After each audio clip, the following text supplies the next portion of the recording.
Is Donald Trump's America becoming a failed state? I don't say this lightly. I know that the question is provocative, but we need to talk about what's happening in this country right now. When you step back and look at the data, and you look at what's going on in communities across the country, it is starting to look less and less like what a wealthy, developed nation looks like, and more like what international observers call a failed state. So let's start with what we can actually see. You walk around through American cities, and you see these tent cities, these encampments like refugee camps stretching for blocks. People who are economic refugees in their own country go to the Rust Belt, abandoned factories, entire towns where the major employer left, and now you've got Dollar Generals and opioid addiction. I was recently in Harrisburg, Pennsylvania. It was grim. In Flint, Michigan, Newark, Jackson, Mississippi, you've got tap water that is of questionable safety for human consumption. Water mains from the 1800s are still in use, and bridges are held together seemingly more by hope than structure. The American Society of Civil Engineers gave our infrastructure a C-. Not a college essay, right? This is whether the bridge you drive over is going to collapse. And Trump's response, remember Infrastructure Week, which became just a running joke? So now it's 2025. Nothing's really changed except more things are falling apart. You've got Americans rationing insulin. I mentioned GoFundMes for cancer treatments. People dying because they can't afford an ambulance ride in some cases, so they take an Uber to the hospital. And Trump's healthcare plan, after all this, it's still 2 weeks away. It's still really just a concept of a plan. And meanwhile, life expectancy in the United States is declining.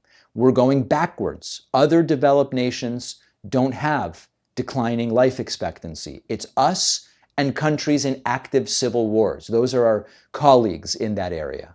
Teachers who can't afford rent, schools that can't find teachers at all in rural America.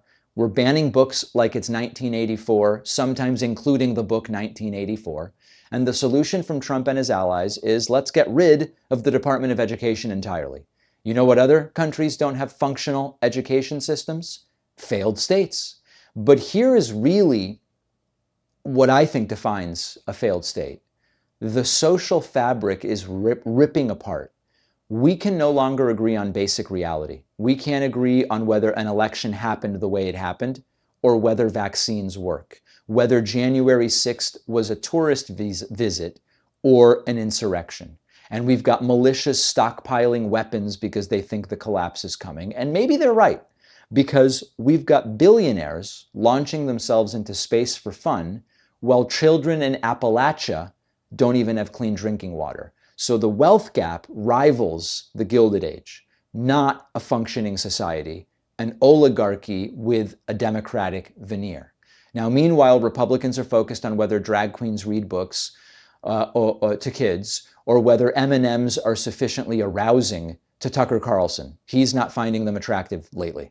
Democrats sometimes are busy so busy finding common ground that they won't even really call out what's happening. And a lot of people just don't want to say it. Nobody wants to be the one to point out we may be going in the direction of a failed state, probably to a degree because they're worried that whoever points it out, it's going to be an if you smelt it, dealt it situation.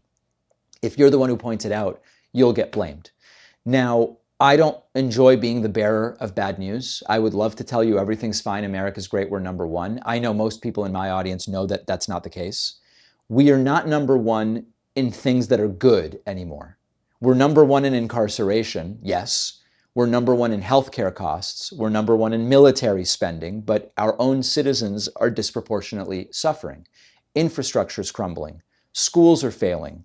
Healthcare is a disaster, and the social fabric is completely torn. The people in charge are either unable or unwilling to fix any of it. So this is not about being pessimistic.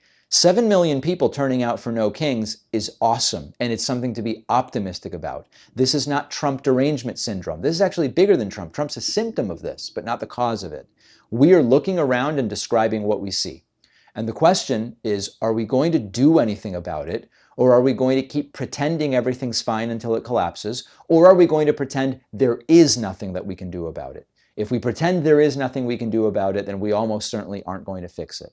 No kings and 7 million people is a great start, but we have to be asking the question, are we going in the direction of a failed state?